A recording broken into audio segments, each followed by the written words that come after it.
Percaya nggak usus buntu pecah karena makan seblak kuah? Nggak percaya? Kalau mau menyimak video ini, please jangan dipotong-potong, ya. Terus perlu digarisbawahi, aku di sini tidak bermaksud untuk menjatuhkan para pedagang seblak kuah. Aku hanya ingin berbagi cerita yang miris ya menurut aku. Singkat cerita ya teman-teman, aku ngobrol di rumah sakit sama ibu-ibu yang sedang nunggu anaknya di ICU. Anaknya perempuan, usianya sekitar 15 tahun. 2 minggu yang lalu, sebelum masuk ICU, anaknya ini mengeluh sakit perut. Lalu ibunya membawa ke dokter. Akhirnya diberikan obat sesuai dengan diagnosa dokter.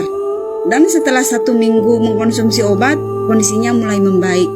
Tapi seminggu kemudian anak ini nangis, menjerit-jerit sambil memegang perut, lalu pingsan. Akhirnya keluarganya membawa ke rumah sakit, masuk ke UGD, dan langsung ditindak operasi. Operasinya bukan operasi kecil ya teman-teman, operasi besar. Setelah anaknya masuk ICU, dokter memanggil si ibu. Nah, diperlihatkan ada satu benda yang dikeluarkan dari perut si anak ini, sebesar bola pingpong, warnanya sedikit kehitaman. Ibunya mengira itu adalah tumor, tapi itu bukan tumor, bukan kanker, bahkan bukan daging jadi. Itu adalah makanan yang sulit dicerna oleh lambung. Dan posisinya itu berada setelah usus buntu. Jadi proses pembuangan kotorannya itu nggak lancar, tersendat oleh si benda itu. Jadi menyebabkan usus buntunya itu pecah. Serius, teman-teman, aku kasih tahu, kalau misalkan operasi usus buntu biasa itu panjangnya paling 5 cm lah bekas operasi. Tapi kalau usus buntu pecah itu operasi besar. Nggak percaya?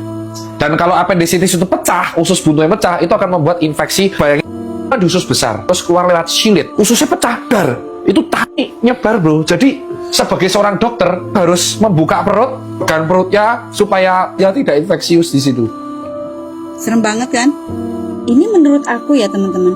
Di dalam seblak kuah itu ada 3 bahan makanan yang menurut aku bahaya banget. Yang pertama itu mie kuning, kedua adalah kerupuk yang kecil-kecil, warnanya ada yang orange, ada yang putih, bahkan ada yang bentuknya bunga-bunga. Itu yang biasa kita goreng supaya teksturnya renyah. Tapi kalau sudah dibuat seblak kuah, itu hanya direbus oleh kuahnya aja.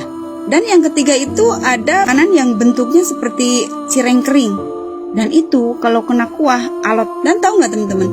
Kan ukurannya tuh kecil-kecil ya, jarang deh dibagi 2 makannya itu pasti 1 suap. Dan karena teksturnya yang alot, jadi ngunyahnya pun nggak yang lama gitu, paling sekali, 2 kali, 3 kali telan. Bayangin itu ada di dalam perut. Aku kembali ke cerita yang tadi ya teman-teman. Jadi si anak ini sering banget mengkonsumsi seblak, terutama seblak kuah, dengan pedas yang levelnya itu nggak sedikit. Dan ditutup dengan minuman manis dingin. Jadi bahan-bahan makanan yang tadi itu susah dicerna dan menggumpal di dalam usus yang menyebabkan penyumbatan dan akhirnya usus buntunya pecah. Sebetulnya setiap makanan itu memang tidak baik ya jika dikonsumsi terlalu banyak dan terlalu sering. Tapi menurut aku ya teman-teman, intinya cintai tubuh kita sendiri. Siapa lagi yang bisa menjaga tubuh kita selain diri kita sendiri? Jadi kalau misalkan cerita aku ini bermanfaat, tolong share sebanyak-banyaknya supaya di luaran sana yang tidak tahu jadi tahu.